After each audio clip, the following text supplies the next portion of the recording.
बिस्मिल्लाहिर्रहमानिर्रहीम। J.Inspire तन्हा मुसाफर किस्त नंबर 24। जमशेद के वालिद जो शुरू में इमरान से सवालात करना चाहते थे, अब खामोशी से इसकी सनसनीखेज़ और ख़यालात अंगेज़ कहानी सुन रहे थे।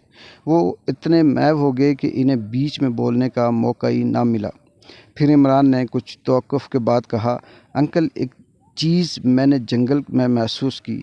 हम इंसान अपने आप को अशरफुल मखलूक़ात कहते हैं, बाशऊर और तालीम याफ्ता होने पर फ़ख्र करते हैं, लेकिन मैंने जंगल में कुछ और ही सीखा।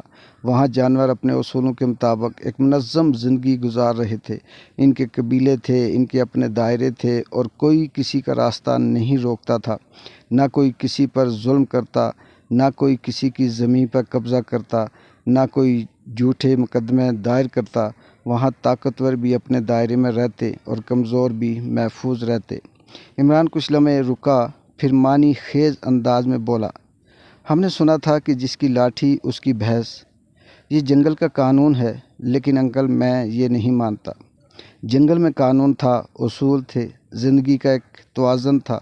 असल जंगल तो वो है जहाँ हम इंसान रहते हैं, जहाँ नफ़रत, हसद, ग़ीबत, धोखा, कब्ज़े, मुकदमेबाज़ी, कत्ल, दहशतगर्दी और ऐसी चीज़ें आम हैं जिससे इंसान नफ़रत करता है।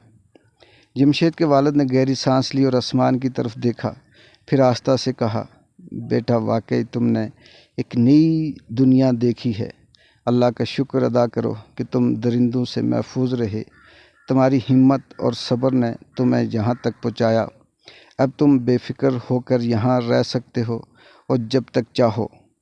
फिर इन्होंने सवाल किया, वैसे तुम्हारा ताल्लुक़ शहर से है, किस शहर से है? इमरान ने अपना शहर, इलाके का नाम और मुकम्मल तारफ़ दिया।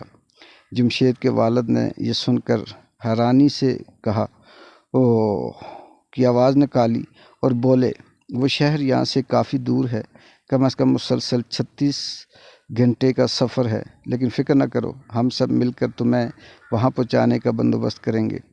ये सुनते ही इमरान की आंखों में उम्मीद की एक नई रोशनी चमकने लगी। शायद अब मैं वापस जा सकूं।